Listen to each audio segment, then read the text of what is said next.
First, who am I? I'm a licensed marriage and family therapist and certified sex therapist in Palo Alto, California. Every one of you is using a device that's manufactured by one of my patients because I'm in Silicon Valley.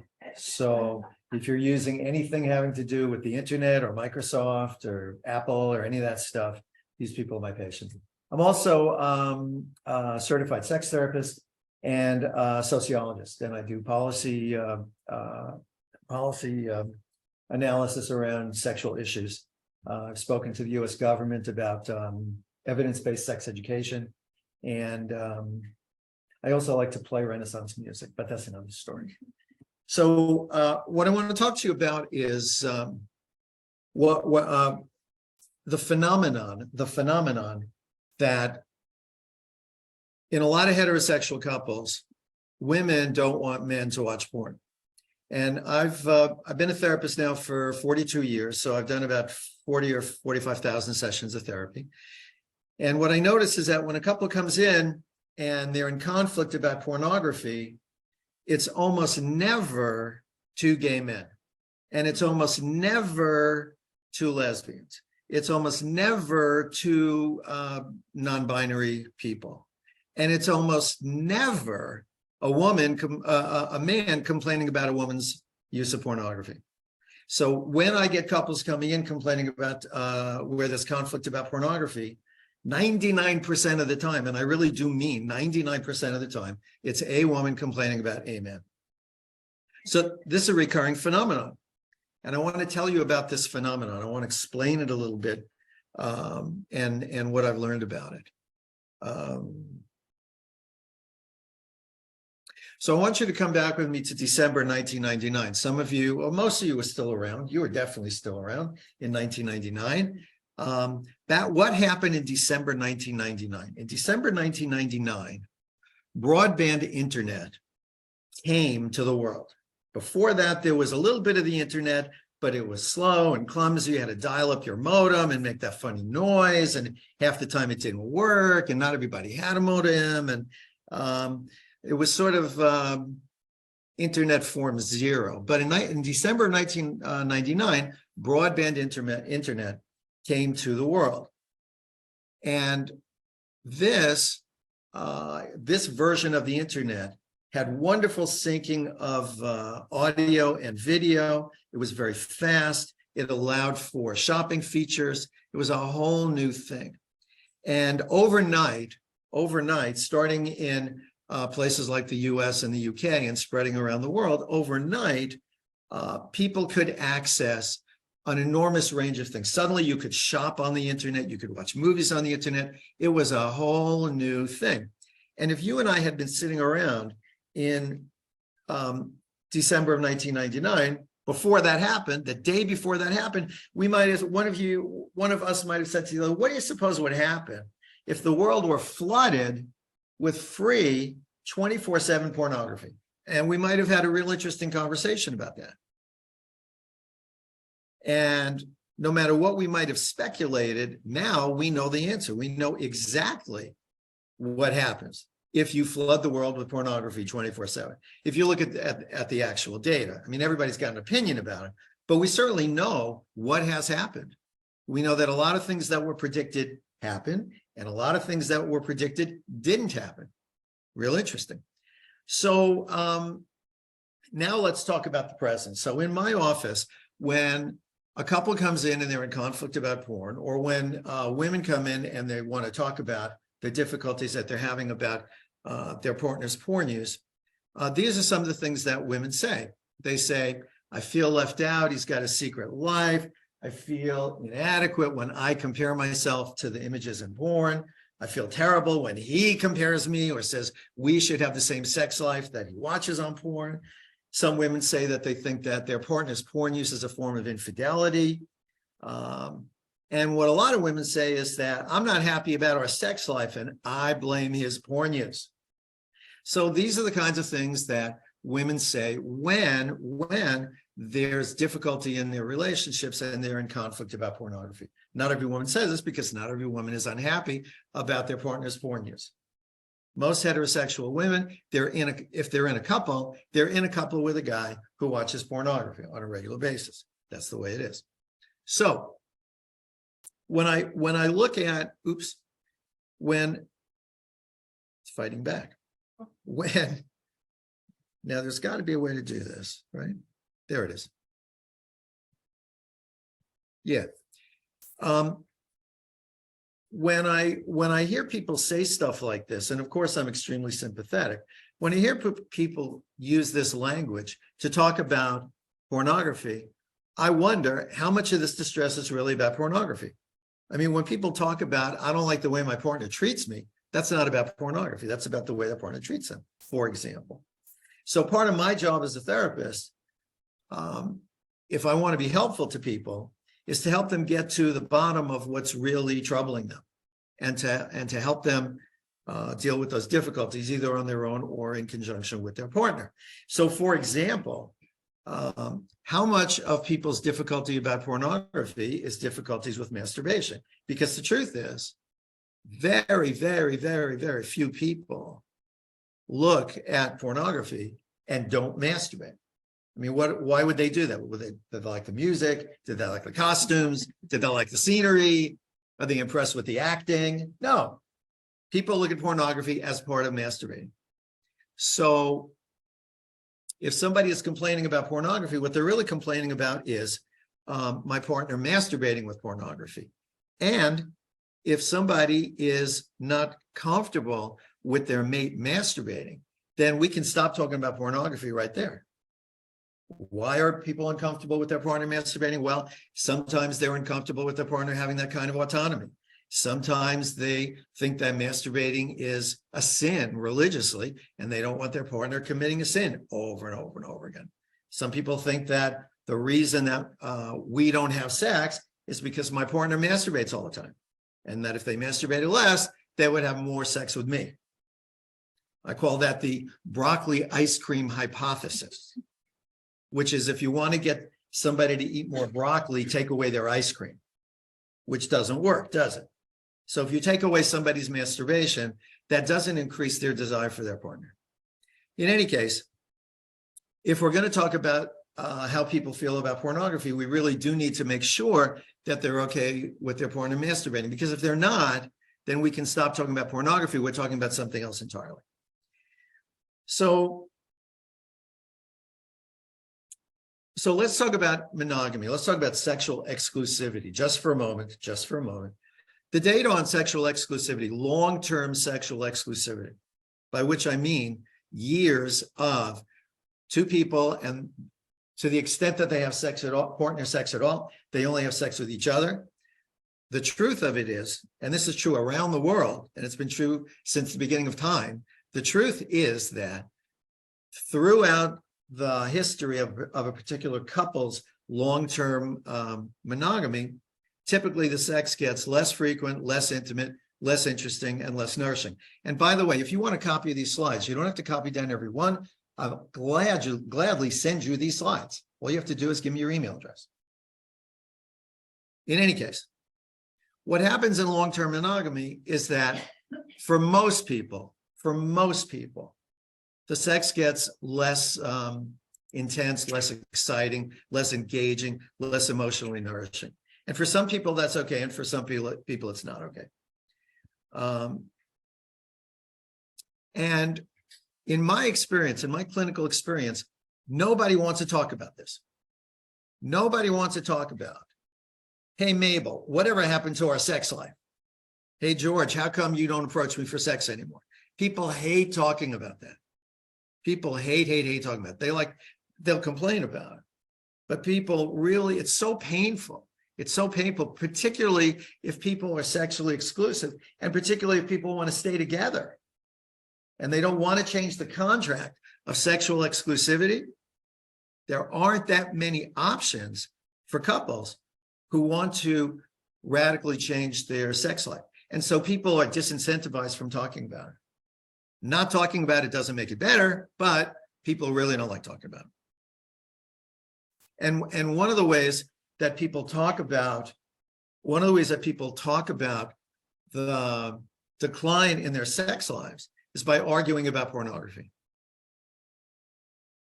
And a lot of the arguments that I see in the office, and a lot of what I hear when I'm on the road lecturing, women complaining about, he won't have sex with me, but every night he's upstairs masturbating with porn. So he's having a great sex life and I have no sex life, is what I hear a lot.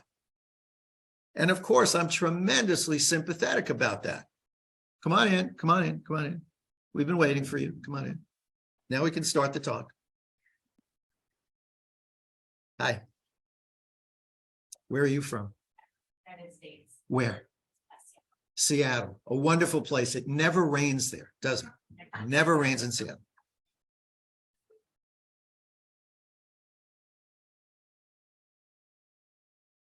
So one of the ways that people deal with their unhappiness about their sex life is by arguing about pornography. It doesn't resolve anything, but it gives people a chance to unload some of their distress, some of their frustration, some of their resentment, because couples really don't like sitting with each other and saying the equivalent of, I don't really like your body anymore, but I want to stay married to you. What are we going to do about sex? Or I don't like the way you kiss, but I want to stay married with you. What are we going to do about sex? Couples really, I mean, you can imagine how painful that kind of a conversation is.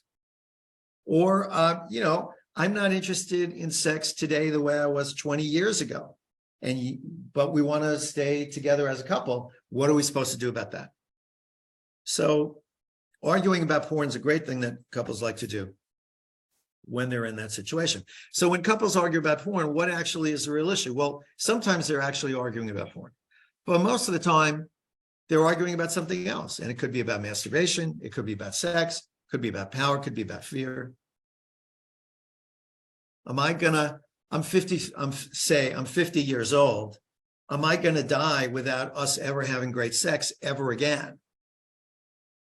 How scary is that? How scary is that conversation? People don't want to have that conversation. So they fight about all sorts of other things: money, kids, porn. So a lot of, it's not people, it's women, as we discussed at the beginning of the talk. Sorry you missed that. A lot of women develop narratives about his porn use. And the number one narrative that a lot of women have, and it's really a big mistake, is that his porn use is about me. His porn use is about he doesn't find me attractive, or his porn use is about he doesn't like me anymore, or his porn use is that he's upset with me.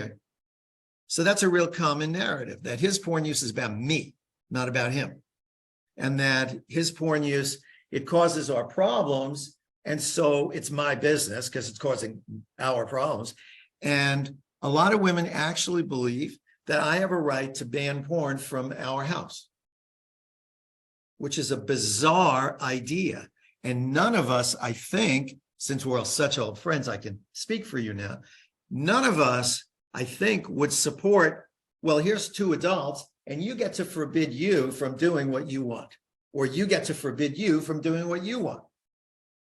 We're living together and you want to put pictures of your family up on the wall. Well, listen, your family is so ugly. I forbid you from putting their pictures up on the wall of our house.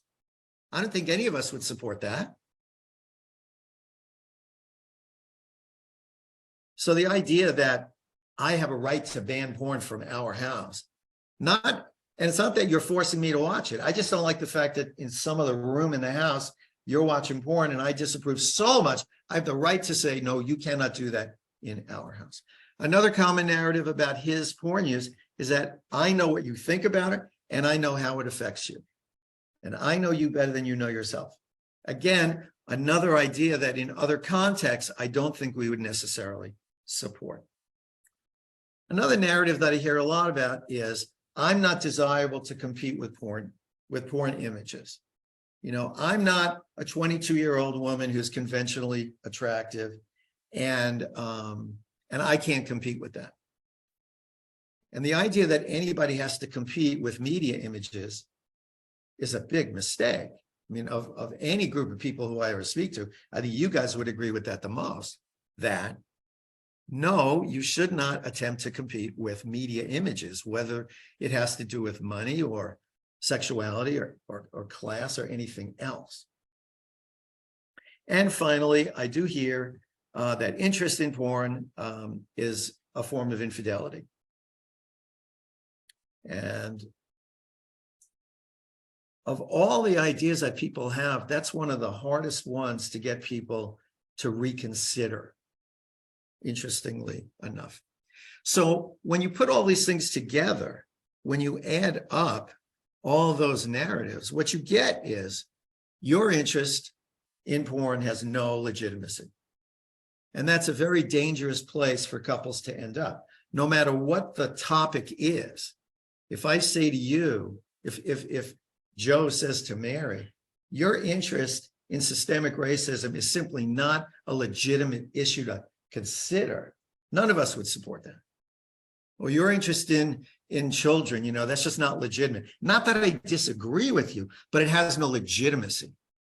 That's problematic in a relationship, regardless of the topic. And pornography is not responsible for the narratives that people create about pornography. You know, pornography is not responsible for some perfectly reasonable woman deciding that she has to compete with porn actresses and that she can't. Media images in general are not responsible for the stories we tell ourselves about ourselves. It's infantilizing to suggest that people don't have enough intellectual power or emotional power to be able to come up with their own responses to media images. So porn is a very convenient target. When people are unhappy, porn is a very convenient target. And it's a convenient target for women who are distressed about sexuality and they're not in a relationship that has the communications infrastructure to really process their distress. You know, in any relationship, whether it's siblings or friends or a parent and a child or whatever, every couple, every dyad needs a communication system so that if I feel you don't like me, we're able to talk about that. If I feel you wish you were with somebody else, we're able to talk about that. If I feel that you're breaking a promise to me, we ought to be able to talk about that. Every dyad needs that kind of communications infrastructure. When people don't have that and they have distress about the relationship, then they're really stuck. So I'm very sympathetic when people tell me that it seems that my partner doesn't desire me sexually. I mean, that's an awful situation if you want to be desired, right? Or my partner has erection problems when he's with me, and I don't quite understand what that's all about, but since we don't talk about it, I figure it's about me. What a terrible place to be in. It would be so much better if people could talk to each other about whatever it is that they're distressed about. But it's also, porn is also a convenient target for people who don't feel attracted, for people who feel embarrassed about their bodies. Those of us who develop our ideas about sexuality when we're, say, 17 years old or 20 years old or 22 years old, by the time people are around 22, they've pretty much developed most of their core ideas about sexuality. Well, think about the kind of a body that most people have when they're 22. It's relatively healthy, it's relatively flexible, it's relatively attractive, and we don't have those bodies. Those are very special bodies. I can tell you as a 73-year-old, we don't have those bodies very long. That body that you had when you were 22, do you remember that? Do you remember that far back? The bodies that we have when we're young and learning about sexuality and learning about ourselves and learning about what it means to be in a couple or whatever relationship configuration we're in, those bodies we don't have very long. And so we need to be continually adapting our ideas about sexual attractiveness and sexual desire as we go through the life cycle. The same way that you might be very athletic when you're 22 or 25, but as you your body goes through the life cycle, you change your ideas about what's a great hike. You know, a great hike when you're 22 years old might be 9 kilometers. A great hike when you're 50 years old might be 5 kilometers. A great hike when you're 70 years old might be talking about the hike you took when you were 50 years old. So our ideas about what our bodies look like and feel like and are capable of, they need to change as we go through the life cycle. But if people are stuck with their ideas about sexuality from when they are 20 and 22 and 25 years old, it's very hard to do that. And so people can feel embarrassed about their bodies. I have women patients who are afraid if I have an orgasm with my partner in bed, I might actually leak some urine and wet the bed, and that would be like horrible. So they keep their legs together during sex and they don't have an orgasm. And that's really a shame, isn't it? So porn is a convenient thing to blame when women don't feel emotionally connected with their mate. I'm not blaming women for the fact that they don't feel connected with their mate. Of course not. When people don't feel connected with their mate, rather than blaming some external thing, people need to talk about that. And if people don't have the kind of relationship where they can talk about that, of course, they're going to just look around and try and figure out what might it be? What might it be? So some couples, when there's conflict about porn, they get involved in power struggles. Who gets to tell who what they're allowed to do? I see a lot of couples where the woman says to the man, I have the right to forbid you from using it. And I can tell you what people hear when someone says that. If you've ever raised children, you know what a child hears when you say, I forbid you from doing something. What they hear is, oh, I better keep it a secret. And that's how adults are too. When one adult says to another, I forbid you from doing such and such, what a lot of adults hear is, oh, I see, I better keep it a secret. And so that just makes it worse in a couple because now there's a secret that somebody is doing something. They're pretending they're not. Maybe they even deny that they're not. And that's terrible. It's particularly terrible when a guy says, okay, I promise I won't look at porn. Yeah. And then 7 weeks later, she walks in on him and he's looking at porn. She says, I thought you said you weren't going to look at porn. And now he's doing two things wrong. He's watching porn, which she said, I don't want you to do, but now he's lying about it. And the lying is not about the porn. The lying is about lying.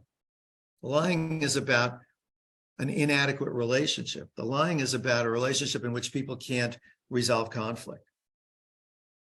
So what I tell guys is when your female partner tells you she doesn't want you to watch porn, don't say, okay, I won't watch porn unless you really, really are not going to watch porn. Because if she says, I don't want you to watch porn, and you say, I want to watch porn, you can have hopefully a reasonable conversation about that, or two or three. You can fight about that. But once you say, I'm not going to do it, and then you get caught lying about it, you don't have a leg to stand on. Now, the problem is not that you look at porn. Now, the problem is that you lie. And that is a whole different thing. So we've already talked about hanging your family's pictures on the wall, right? Sometimes women will say in anguish, in genuine anguish, if you can fantasize about beautiful young women, why would you focus on me during sex? Why would you desire me for sex? And that is so sad. That is so sad. And that's not a porn problem. That's a woman who has trouble imagining herself as sexually desirable. And I'm very sympathetic about that. But that's not a porn problem. And getting him to stop watching porn is not going to solve that problem. So I'm always talking to men and women alike, talking to everybody about their self-image as a sexual being. And if it's a case that involves resentment about pornography, I certainly am going to talk about it then. And anguish about not being young and conventionally attractive, that's an existential issue. That's not a porn issue. I mean, every one of us, sooner or later, we wish that our body looked different than it currently does, or we wish that our mind works a little bit differently than it used to. And that's an existential issue. The solution to the issue of anguish that my memory isn't as good as it used to be. You know, the solution to that is not, well, stop reading so much so you have less to remember. That's not a solution to the existential grief about losing something that you value, whether it's your mind or whether it's your body looking or functioning in a certain way. Everybody's got to come to terms with that. And, you know, you can get your guy to stop looking at porn, but he's going to go to the supermarket or the airport and he's going to see attractive young women. So everybody's got to come to terms with that. So why don't men talk honestly to their partners about porn? Because they don't want to get in trouble, because they're ashamed of what they're doing. Not everybody who looks at porn thinks it's a great idea that they look at porn. Because they're embarrassed about what they're doing, because they know that they promised that they wouldn't, and they're doing it. And so they don't want to talk about it because now they're a liar. Some men don't want to talk honestly about porn because they don't want to stop. And they're afraid that the conversation is going to end with, okay, now I guess I have to stop. And some men don't talk honestly about it because they're afraid that they're out of control. Most men who are afraid that they're out of control about porn aren't, but some are. And finally, one of the reasons that men don't talk honestly with their partners about porn is because they don't want to talk about the couple's sex life because it's too painful. So if someone is behaving badly around porn, we shouldn't blame the porn. If somebody is thoughtless or cold or impulsive or clueless, if somebody leaves their porn laying around the house where the kids can see it, that's not a porn problem. That's a you're an idiot problem. It's not a porn problem.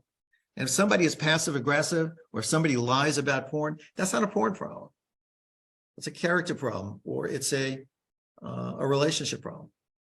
And so that's what's got to be talked about instead of porn. So I really appreciate your time. This is my current book, His Porn, Her Pain, which I'm happy to give you a copy of on a flash drive if you like. And it's very easy to get a hold of me if you like. My email address is right here, klein@sexed.org. If you go to my website, there's a ton of free stuff for you to look at. And that is my talk all the way here in Budapest. Thank you very much.